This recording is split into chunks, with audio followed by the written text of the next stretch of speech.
Bienvenue sur la chaîne All in Togo Business News, AITBN. N'oubliez pas de vous abonner, pour être toujours à jour sur les nouvelles et opportunités d'affaires au Togo.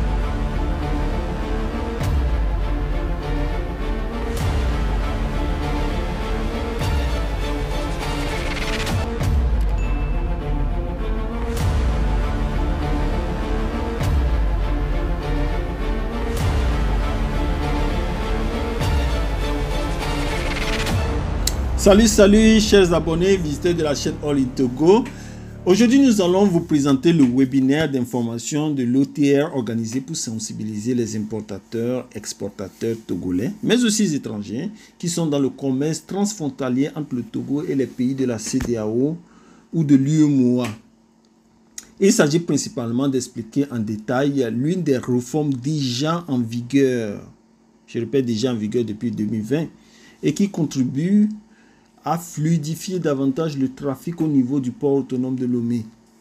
Cette réforme adresse principalement la question du délai de délivrance du certificat d'origine par la CCIT, la Chambre de commerce et d'industrie du Togo. En effet, il est maintenant possible, grâce à la dématérialisation de la procédure de demande du certificat d'origine de vos marchandises, d'obtenir donc votre certificat d'origine dans un délai de 5 heures en moyenne, au lieu de 48 heures comme c'était auparavant. Évidemment, cela veut dire qu'il faudrait fournir tous les documents qui vous sont demandés, et ne rien laisser au hasard. Et dans un délai de 5 heures, vous pouvez recevoir votre certificat d'origine pour pouvoir au plus vite exporter votre marchandise ou bien faire venir votre marchandise au port autonome de Lomé. Maintenant, la question beaucoup se demandent, c'est la suivante. C'est quoi le certificat d'origine? Ok, prenons ça de manière très simple. Le certificat d'origine, c'est juste le passeport de vos marchandises. Voilà. Donc, ce certificat d'origine est un document qui certifie l'origine d'une marchandise. Okay. Plus précisément, son pays de fabrication, et donc accompagne les marchandises lors des opérations d'exportation. C'est grâce à ce document que les marchandises sont acceptées dans le pays de destination et se voient appliquer un taux de droit de douane. Okay. Le taux de droit de douane, c'est quoi? C'est juste le tarif qui sera appliqué à votre marchandise. Donc, si par exemple votre produit, votre marchandise quitte du Togo et arrive au Sénégal, puisque le Togo et le Sénégal sont dans la zone CEDEAO, le tarif est dans la zone CEDEAO ou bien UEMOA, le tarif qui sera appliqué sera un tarif que les États de l'UEMOA ou bien de la CEDEAO ont conclu entre eux. Ouais. Donc voilà, donc c'est ça le taux de droit de douane. Donc ce webinaire traite des procédures à suivre pour obtenir le certificat d'origine pour vos marchandises. Il y a aussi une section de questions-réponses qui est très riche et contient des informations pour tout exportateur, importateur en direction ou au départ du Togo. Donc sans plus tarder, nous allons laisser la place au webinaire, au présentateur du webinaire. À tout de suite. Le certificat d'origine. Voilà un peu la plateforme de demande du certificat d'origine en ligne. Donc, vous introduisez votre nom, le mot de passe et vous vous connectez. Vous avez 3 actions à faire. Alors, le demandeur s'inscrit directement sur le portail togocham.cit.togo. C'est la toute première action. La deuxième action consiste, après validation de votre inscription, à vous connecter sur la demande de certificat d'origine. Et il vous suffit maintenant de demander quel type de certificat d'origine vous voulez avoir. Est-ce que c'est le certificat d'origine CEDEAO ou bien celui de l'UEMOA? Et une fois fini, vous envoyez votre demande en ligne. Il reste maintenant au directeur de l'industrie de recevoir votre demande en ligne et de procéder au contrôle. Et si c'est bon de son côté, il valide et la demande traitée par le directeur de l'industrie est envoyée directement à la douane. L'inspecteur vérificateur à qui la demande est affectée procède également au contrôle. Après vérification, il valide également la demande, le certificat d'origine là, dans le système. L'opérateur économique qui est connecté reçoit en même temps le mail qui lui dit que sa demande a été traitée et envoyée. Et il peut maintenant recevoir le certificat d'origine délivré en ligne, et je précise gratuitement. On ne paye rien. Voilà un peu les notes qui ont encadré toute cette procédure-là. Alors, une capture d'écran de la demande du certificat d'origine en ligne. Voilà. Voilà un peu un prototype du certificat d'origine délivré en ligne. Les cachets et les signatures que vous voyez sont délivrés, sont des traitements électroniques. Et la délivrance, elle est faite en ligne. Donc, on n'a pas besoin d'envoyer les paperasses pour signature. Non, tout est traité en ligne. Et quand vous regardez un peu les données statistiques qui s'affichent à vos écrans, vous allez voir que la durée totale de traitement, vous allez voir une heure du temps, moins d'une heure, une heure. Voilà, comme je le disais tantôt, dans l'intervalle de 5 € plus, le certificat d'origine est délivré en ligne, contre 48 heures auparavant. Alors, nous allons passer aux documents exigés lors de l'exportation, de la déclaration d'exportation qui est alors levée au niveau de la douane. Alors là, nous allons nous attarder un peu sur les documents exigibles. Vous allez regarder colonne à gauche les documents qui étaient demandés avant pour comprendre un peu l'effort qui a été fait. Et à droite, les demandes qui sont actuellement exigées.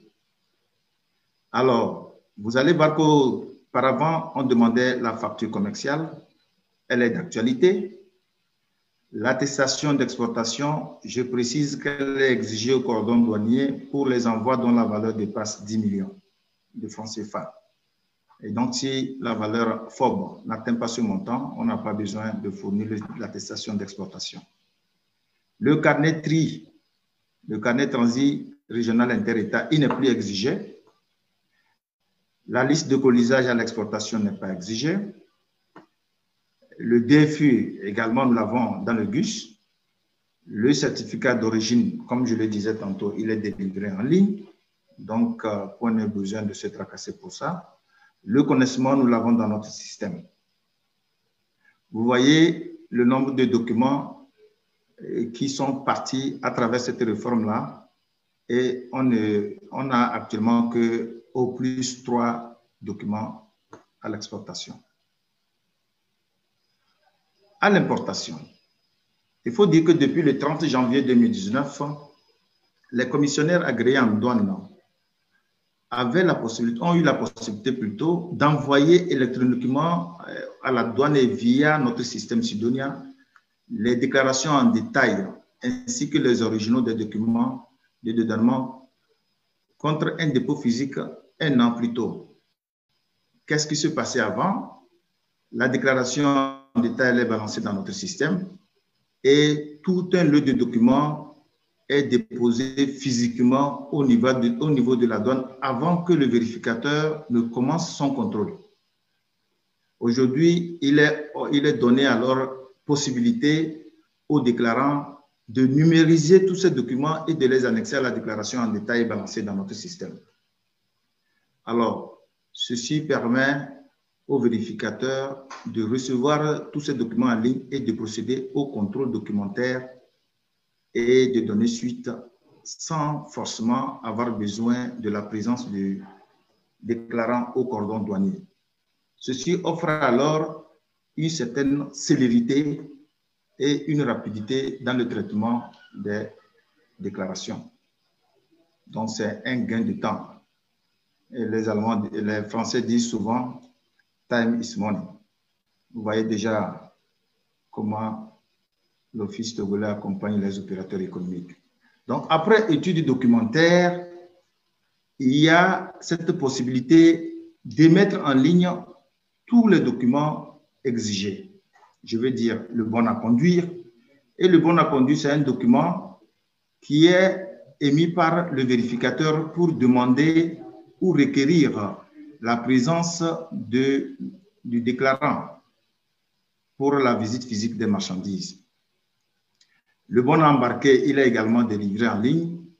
Le bon à enlever, on appelle ça communément main levée, donné à l'opérateur pour qu'il sorte la marchandise. C'est aussi en ligne. Le bon à entreposer, c'est donné aussi en ligne. Alors, tout ce que vous voyez listé là, c'est des documents qui sont donnés en ligne. Voilà un peu les spécimens de ces documents que je venais de parler. Voilà, le bon à conduire, le bon à enlever, tout ça là. C'est donné en ligne. Donc, vous ne verrez plus des documents donnés avec des cachets, avec des signatures au niveau de la douane. Non. Et on n'a pas alors besoin que le transitaire se présente pour prendre ses cachets. Il y a déjà cette mesure de distanciation qui est respectée d'office même avant l'arrivée du coronavirus.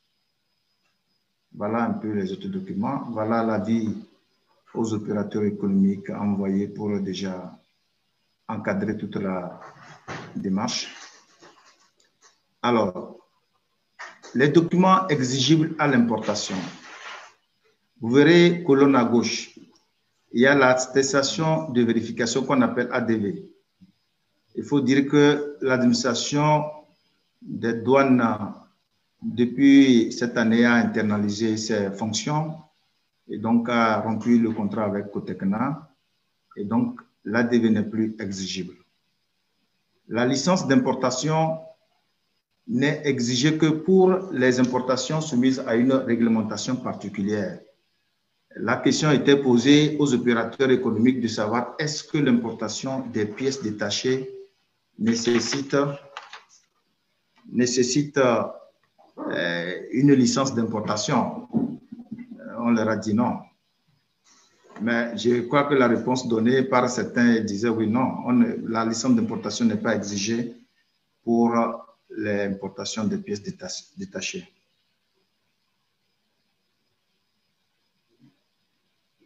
Alors, la liste de colisage, elle n'est pas nécessaire.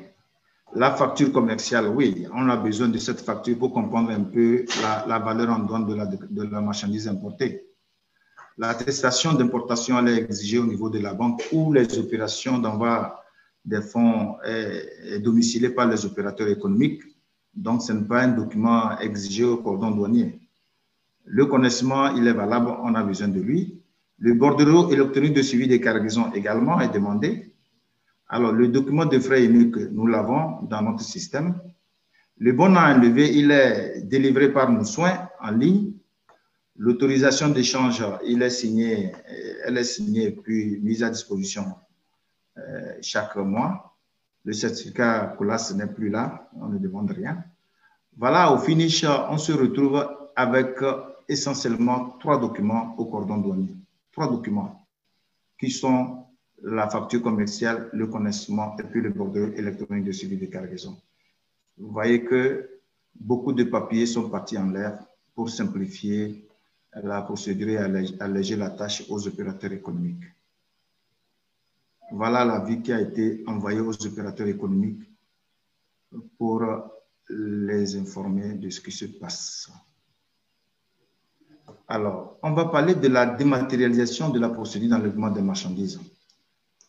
Et il faut dire qu'il a été également mis en place toutes les procédures en fait, je vais dire une dématérialisation de toutes les procédures de demande d'enlèvement des marchandises. Alors, on offre désormais aux opérateurs économiques d'envoyer en ligne leur demande de dépotage en ville, leur demande d'enlèvement sous palan, leur demande d'enlèvement MAD ou d'entrée MAD, et tout se fait en ligne. Avant, il fallait formuler la demande avec tous les documents exigés, vous déposez ça au bureau du chef de division et qui signe, et puis ça fait tout le circuit au niveau du port. Désormais, tout est envoyé en ligne. Vous n'avez plus besoin de vous présenter forcément. Voilà, donc ceci a permis de réduire les coûts et de réduire les contacts physiques et d'impacter une célérité dans le traitement des dossiers. Voilà l'avis adressé aux opérateurs économiques pour leur demander d'envoyer leur demande en ligne. Vous convenez avec moi que si la douane travaille en vase clos, elle ne sera jamais compétitive. Et le port également. Et donc, nous travaillons pour que nos systèmes soient interconnectés avec les manutentionnaires au port, notamment LCT et puis Bolloré, pour que les transitaires ne soient pas obligés de traîner les documents et de quitter, par exemple, d'imprimer leurs documents envoyés par la douane en ligne et de quitter et d'aller au niveau de Togo Terminal ou bien de LCT. Donc, on est en train d'interconnecter les systèmes pour que, dès lors qu'on émet un document en ligne, que les manutentionnaires reçoivent également ces documents-là et puissent commencer déjà le traitement des dossiers à leur niveau.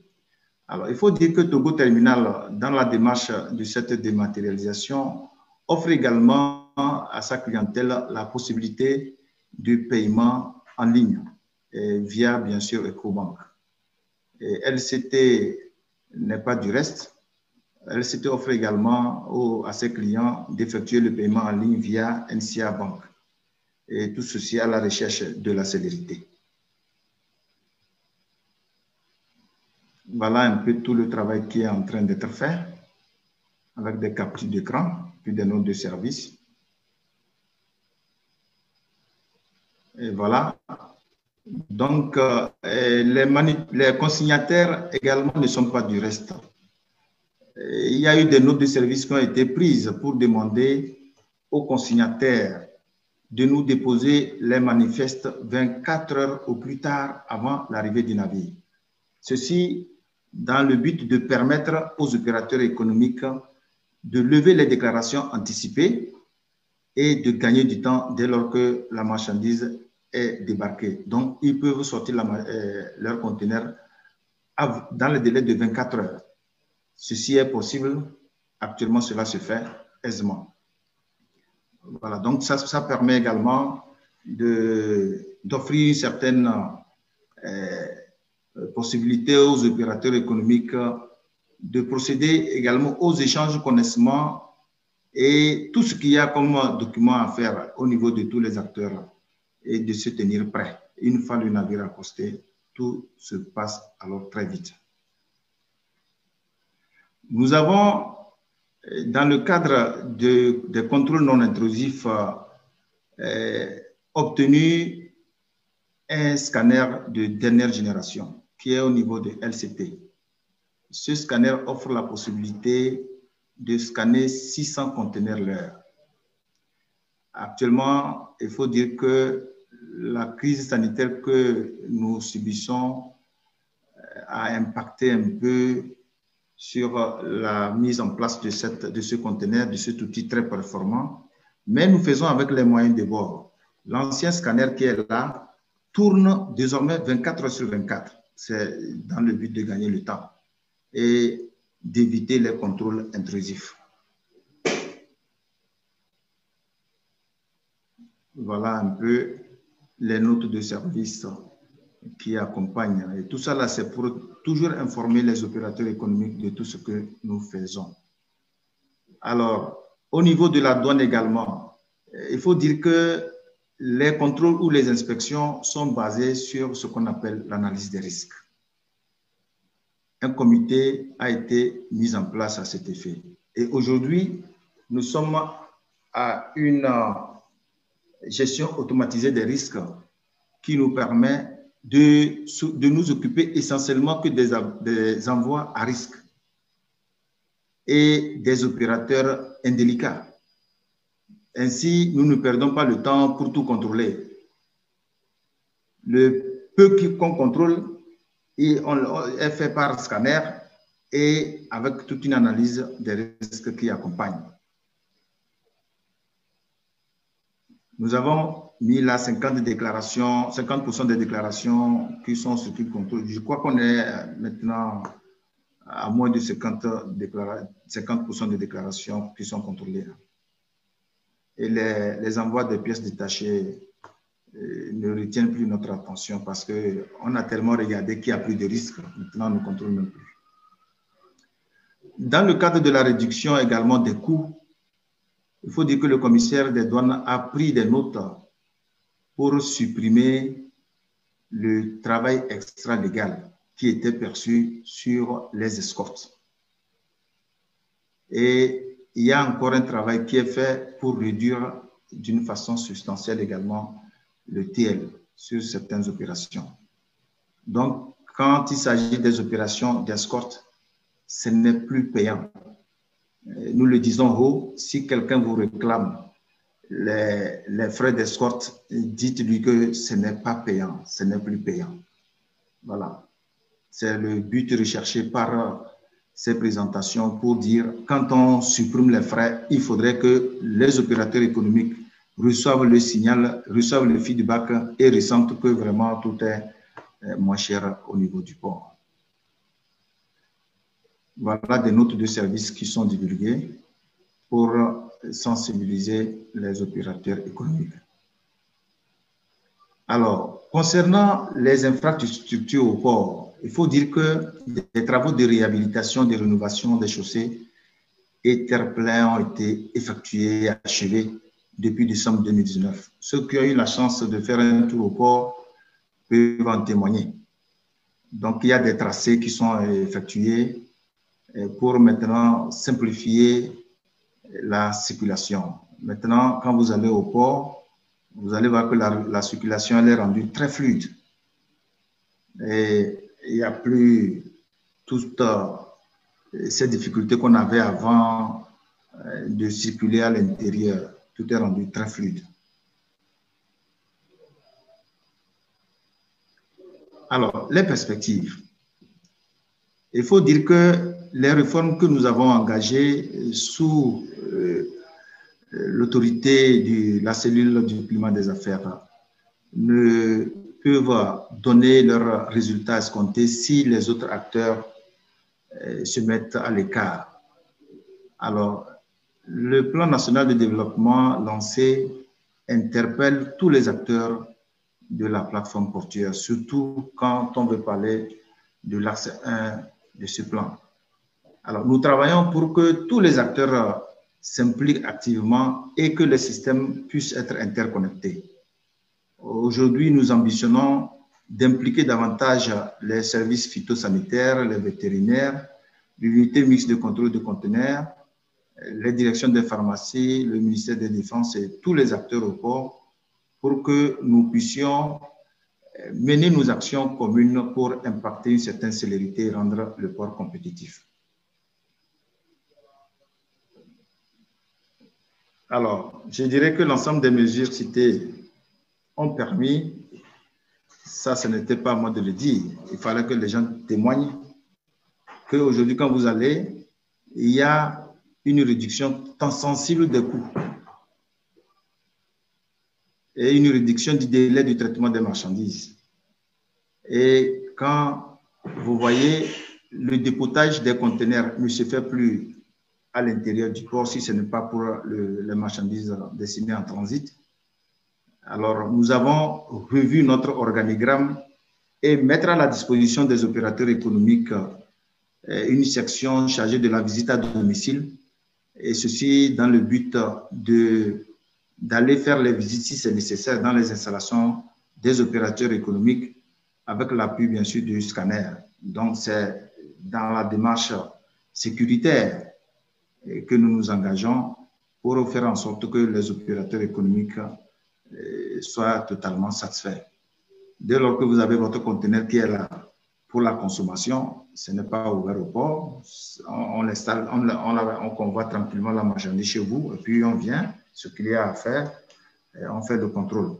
Je tiens à préciser que les visites à domicile sont effectuées sur des opérations qu'on a bien ciblées. Et à chaque fois qu'une irrégularité est constatée, faisant constater les créances de l'État, nous faisons de notre mieux pour amener l'opérateur économique à libérer ses créances.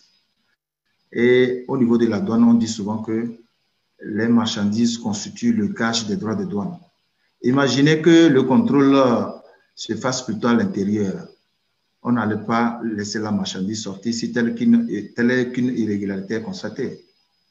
C'est de même si les marchandises sont dans vos installations, on est obligé de vous dire, écoutez, vous gardez tranquillement les marchandises, vous venez payer le complément et puis on vous libère la marchandise.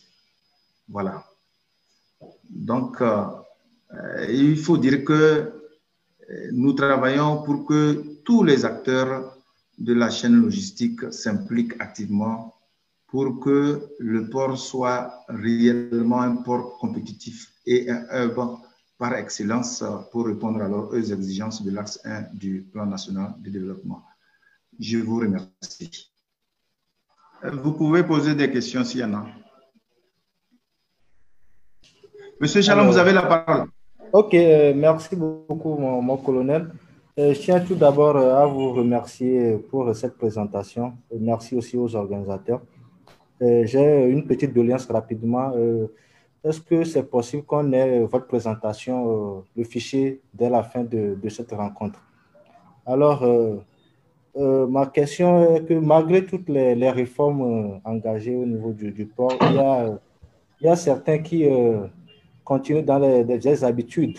Qu'est-ce qui explique cela? Alors, ma deuxième question, c'est au niveau des opérateurs économiques, dont certains se plaignent tout le temps que leurs magasins sont plombés de manière anarchique. J'aimerais savoir ce qui ne va pas à ce niveau aussi. Merci.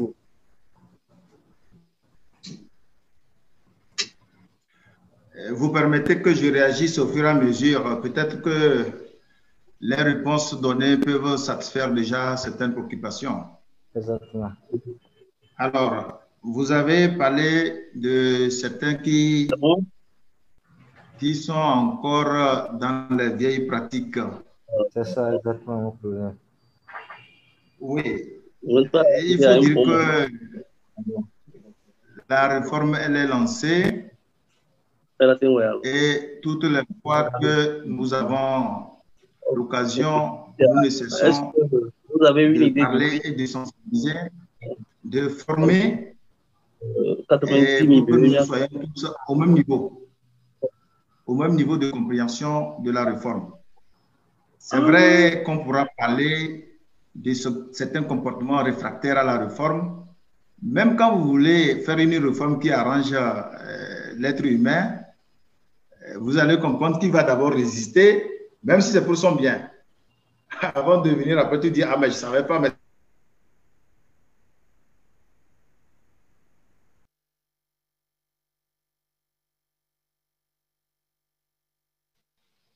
nous prenons sur nous de continuer à sensibiliser les opérateurs économiques et également les collègues par rapport aux intérêts recherchés par les autorités à travers ces réformes. Alors, les magasins plombés, je me suis attardé un peu vers la fin pour expliquer un peu, en fait, la préoccupation majeure de l'administration des douanes. Certes, il y a des facilitations qu'on doit accorder, mais il faudrait que les créances de l'État soient protégées. Et imaginez qu'un conteneur fasse l'objet de contrôle à l'intérieur du port. Il ne sortirait jamais si tel est que l'infraction est constatée. Ce n'est pas parce que le contrôle est fait à domicile que quand on constate une infraction, on va vous laisser la marchandise. Non. Alors, l'action de poser les scellés, c'est juste pour sécuriser la marchandise, pour sécuriser les recettes et vous demander humblement de venir libérer les créances de l'État. Mais je précise que généralement, la douane elle est amenée à le faire pour certains qui sont peut-être de mauvaise foi. Quelqu'un qui comprend déjà, qui sait que, ah, mais c'est bien, je ne savais pas. Bon, allons-y, je vais m'acquitter de ce devoir de libérer les créances de l'État. On n'est pas souvent amené à plomber. Voilà. Donc, ce n'est pas souvent bien pour nous. On n'est pas à l'aise de le faire. Nous le faisons avec tous les pincements au cœur que nous avons. Mais si à travers cette sensibilisation, les gens peuvent comprendre qu'il y a une culture fiscale derrière et que les gens qui connaissent bien la valeur de leurs marchandises puissent bien déclarer leurs marchandises là, mais il n'y aura pas de problème. Vous serez même des gens prioritaires. Tout un boulevard vous sera tracé et personne même ne vous suivra à domicile. Merci beaucoup, M. Jalon. Alors, s'il y a d'autres questions, M. Kofi Fias. Fiassé? Ah, oui, je suis là. Allez, vous avez la parole. D'accord. Merci beaucoup, monsieur le... Si je le permets, monsieur le colonel, si je peux me le permettre. Bien, ouais. Je vous félicite beaucoup pour vos interventions tout à l'heure. Ça m'a vraiment plu que déjà, nous sommes en train, peu à peu, d'arriver au bon port. Les choses ont commencé par changer un peu. Pour cela, je vous félicite beaucoup. Mais je veux juste apporter quelques, ou bien demander quelques éclaircissements. En allant vers le vidéo et la visite que nous avions au jour d'aujourd'hui. Puisque je ne comprends pas ce pourquoi la visite va, le scanner a vérifié, la visite vérifie, mais après, on dit qu'il y a vidéo. Bon, non seulement après vidéo là, on sait que vidéo, c'est pour vérifier à l'extérieur du port. Mais après, avant de sortir du port, au PP, ça veut dire à la sortie, on ouvre encore le conteneur là-bas. On dit que bon, on veut vérifier, on veut prendre et nous sommes aussi vidéo. Et des fois même arrivé au rond-point, le rond-point aussi, vous devez ouvrir. Non seulement ça, avec tous ces gens-là, on peut vous dire encore au niveau du rond-point d'aller à la direction qu'on vous a demandé là-bas. Ça fait que des fois, quand tu viens devant le client et que tu dis au client que voilà, on doit attendre les gens de la direction d'abord avant d'ouvrir autre, et ils nous posent vraiment des questions. Or qu'au jour d'aujourd'hui, il doit y avoir de la célérité dans le travail. Normalement, ça devait être une fois qu'il y a ces postes-là, je crois que déjà c'est suffisant. Donc, j'aimerais bien que vous nous éclaircissiez à peu près le travail de vidéo et la visite. Voilà ce que je peux demander pour le moment. Merci beaucoup. Merci pour vos questions très pertinentes et les préoccupations, nous les partageons. Monsieur le chef de la division des opérations de l'Oméport, je suis maintenant prêt à réagir. Bon, j'ai suivi avec intérêt les questions qui ont été posées et je salue la réponse aussi que vous avez déjà donnée à la première. Et je voudrais rassurer sur la première que la facilitation n'est pas synonyme d'insécurité, d'insécurisation sur les recettes fiscales. Donc, aujourd'hui, la douane a le devoir de concilier les impératifs de facilitation aux obligations de sécurisation des recettes fiscales. C'est ce qui fait que au-delà de la facilitation accordée, nous veillons à ce que l'État puisse rentrer dans ses droits fiscaux. Donc, je voudrais dire que le plombage le plombage que nous opérons par-ci, par-là, cela n'est pas synonyme de tracasserie. C'est juste une mesure pour veiller à contrôler si la facilité obtenue en amont est bel et bien correcte et qu'en aval, l'État ne perd pas une part de ses recettes au travers de la déclaration facilitée qui a été faite à la sortie. Bon, sur la deuxième question, je crois que Monsieur Akaya, je vais me permettre de répondre à votre place pour assurer les gens que l'action de Vido n'est pas inutile. Même si auparavant, le contrôle scanner a eu lieu, il faut avouer que ces moyens de contrôle non intrusifs ne précisent pas l'espèce. C'est des moyens qui indiquent les formes et autres, et au travers de quelles formes nous avons l'idée de ce que le conteneur contient. Mais il reste à vérifier.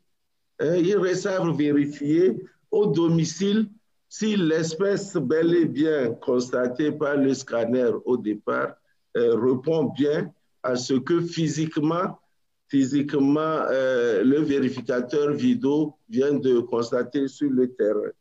Je crois qu'on doit pouvoir vous assurer que l'action n'est pas inutile. L'action vise à compléter les assurances que l'autorité douanière devrait avoir pour s'assurer de ce qu'elle a bien appréhendé l'espèce et la valeur et les quantités. Son action essentielle porte aussi sur la quantité. Une image scanner ne permet pas par elle-même de déterminer la quantité. La réalité de la quantité se doit d'être recherchée sur le terrain de la visite à domicile. C'est pour ça que une telle structure est bien fondée à agir et à exister. Bon, je vous laisse faire le complément, le détail par rapport à la question précise que notre cher ami a posée, monsieur le chef de la division. Merci beaucoup, monsieur. Vous avez pratiquement tout dit. Hein? Vido ne vient pas en contradiction par rapport aux actions de la visite. Et comme vous l'entendez bien, Vido, c'est visite à domicile. Alors, vous allez comprendre que depuis toujours, nous avons alors fait en sorte que la visite et puis Vido se retrouvent ensemble pour un travail commun. Vous n'allez pas voir la visite venir faire sa visite et puis Vido va venir après. Non. Donc, ils sont là ensemble pour opérer les contrôles si c'est nécessaire. Alors, vous pouvez voir soit Vido, soit la visite chez vous. Et c'est encore très bien. Alors, le scanner, comme l'a dit monsieur le directeur, ça permet de peut-être poser certaines suspicions. Je donne un exemple banal. Hein. Si vous mettez champagne et vin mousseux, le scanner ne vous dira jamais que c'est champagne ou vin mousseux. Donc, il faudrait que l'être humain aille constater et dire que mais vraiment ça, c'est champagne ou que c'est vin mousseux. Voilà. Donc, sinon, ceux qui sont à la PP, ils sont là juste pour constater la régularité de toutes les opérations. C'est comme des surveillants au niveau du port. Et ils vérifient que le conteneur qui sort, il est en train de l'être dans la légalité et que toutes les formalités sont faites. Et comme ça, le conteneur peut sortir. Voilà. Et je crois que nous continuons toujours à recevoir à recueillir toutes vos préoccupations majeures pour vous accompagner. Mais nous vous prions vraiment d'adhérer à la réforme engagée pour que nous puissions nous tous être bénéficiaires de cette réforme engagée. Bien sûr qu'on adhère. Bon, moi, c'est qu'il y a trop de... Je pense que, bon, sur la chaîne, imaginez que arriver au scanner, le scanner dit, OK, je vais ouvrir. Le scanner ouvre. Le scanner ouvre, arrivé à la PP. La PP ouvre. Tout ça là, c'est des points d'arrêt. La PP ouvre. Et arrivé au rond-point, le rond-point ouvre. Et malgré tout cela, il y a vidéo qui devait ouvrir à la maison. Donc, c'est ce qui fait que, bon, on se sent un peu... Moi, je me dis, s'il y a le vidéo et que certainement, on est sûr qu'il y a vidéo sur le dossier, le vidéo peut venir directement ouvrir et s'il y a quelque chose, il peut le faire. Mais quand tu arrives, tu prends ton conteneur, tu arrives au scanner, le scanner dit, bon, ça là, je pense qu'il y a une irrégularité dans le conteneur. Il ouvre, il vérifie, il te dit, OK, c'est bon. Toi, tu as déjà eu le bon à lever, tu viens. Maintenant, c'est à la PP maintenant de dire, non, je vais ouvrir. Tout en sachant qu'il y a encore vidéo qui va... Moi, je trouve que, bon, si vous pouvez, du moins, régler ces genres de points d'arrêt là, je crois que, bon, déjà, le gros boulot a été déjà abattu et je vous en félicite beaucoup. Hein? Je vous en félicite beaucoup. Donc, c'était moi mes préoccupations sur la chaîne d'enlèvement.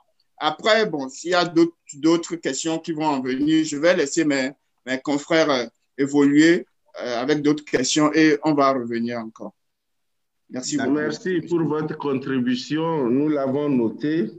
Nous avons noté cette multiplicité de contrôles dans la chaîne et nous allons travailler à réduire ces contrôles que vous avez énumérés ça et là. Quand cela ne tient, on va laisser les autres aussi intervenir avant de faire le point parce qu'on va arrêter à 17h00. Monsieur Seonou est là? Monsieur Seonou? Oui, je suis là, chef de division. Vous avez la parole. Allô? Oui, bonsoir, monsieur le chef de division. Oui, bonsoir, monsieur le chef de division. Et bonsoir, le directeur des opérations. Bonsoir, oui. Moi, ma préoccupation, moi, dans un premier temps, moi, je félicite ce que fait la douane, les innovations. Je suis sûr et certain qu'avec le temps, je sais que les choses vont quand même aller comme cela se doit. Mais c'est les compagnies maritimes, shipping company. Je suis dans le regret de voir, tout le temps que nous avons toujours des problèmes, le timing qu'ils doivent faire pour nous donner, par exemple, la documentation, par exemple, l'échange de connaissances, vous pouvez faire 2 jours ou 3 jours pour avoir la documentation. Et là, je vous dis que c'est tout un tas de problèmes pour nous. Quand vous quittez là-bas, vous allez à LCT, c'est pareil. Bon, vraiment, le travail, et je prie que la douane essaie de discuter ou de faire des réunions avec des maritimes, qu'ils puissent vraiment revoir ce côté-là pour nous, pour que les choses puissent aller. Ça, c'est mes souhaits. Et... Merci pour cette contribution qui est très bien notée. Et dans la présentation et dans les perspectives indiquées par M. Akaya, il a bel et bien parlé, appelé à une forte implication de tous les acteurs en vue de capitaliser ces réformes qui sont mises en œuvre au niveau de la direction des opérations douanières de Lomé-Port. Donc, comme vous le dites, aujourd'hui, dans plusieurs cadres, des discussions sont entreprises et vont permettre sous peu d'améliorer ou de réduire essentiellement ce timing qui est encore exagéré pour vous, entre griffes. Nous veillerons à ce que les démarches avec les autres acteurs du port se fassent dans ce sens ou à cette fin. Autre préoccupation, s'il vous plaît?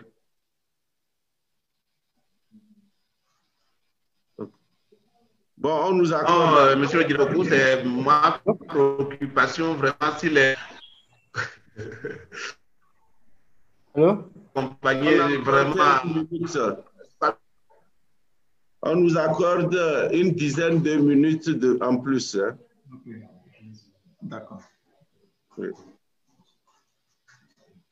Vous avez la parole.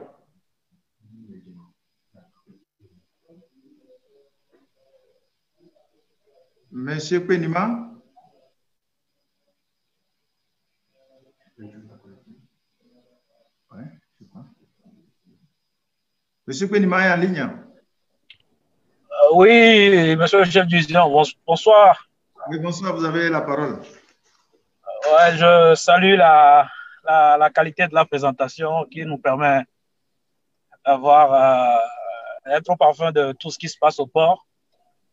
Réagissant par rapport à la dernière réaction de monsieur le directeur et par rapport à un aspect de la présentation où vous disiez que vous étiez en discussion pour interconnecter le système de la douane avec les autres opérateurs.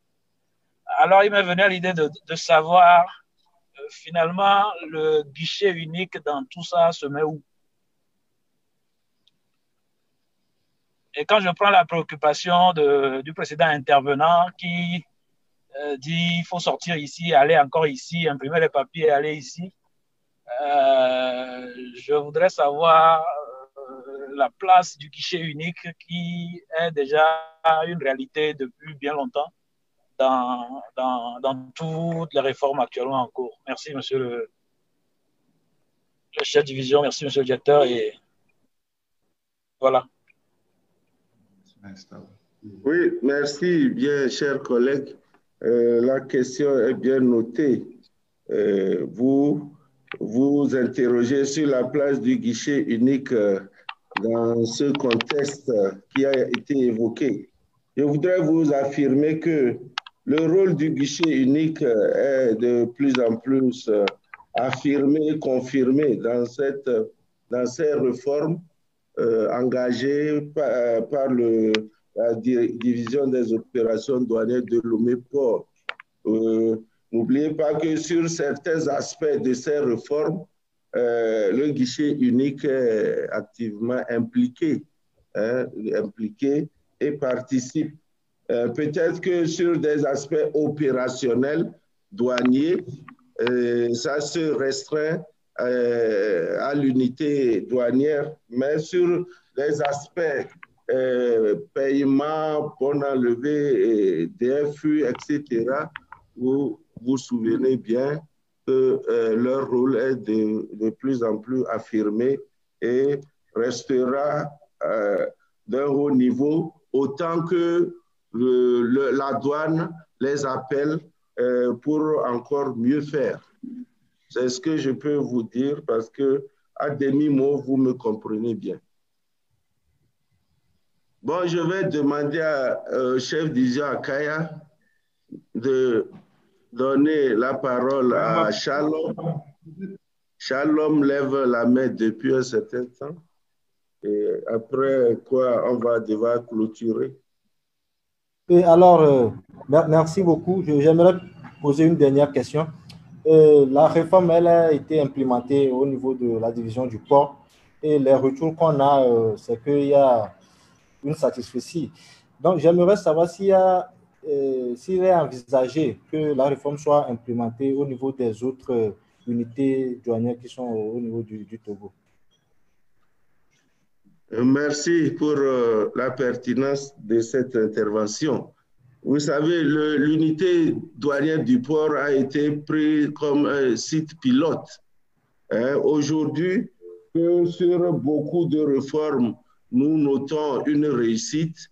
Les autorités de l'Office togolais des recettes nous ont déjà instruits et ont permis même de constituer des comités en vue d'étendre ces réformes réussies-là à toutes les autres unités douanières. Vous savez, il ne s'agit pas seulement d'assurer la facilité au port et de l'empêcher ailleurs où les marchandises aussi doivent passer. Donc, nous sommes actuellement en plein chantier pour étendre toutes ces réformes réussies au niveau de la division des opérations douanières de Lomé-Port, à l'aéroport, à Kodjo-Viakopé, à la zone franche, et j'en passe. Essentiellement, M.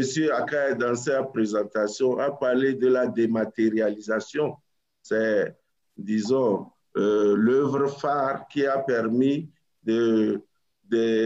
d'assurer la célérité et d'appeler même à une réduction des coûts. Donc, à cela ne tient aujourd'hui, étant donné que toutes les autres unités ont les mêmes infrastructures, les mêmes logiciels, nous sommes aptes et prêts à pouvoir réussir ce pari à tous ces différents niveaux pour permettre au climat des affaires de véritablement s'améliorer, non seulement au port, mais à travers tous les points de douane du Togo.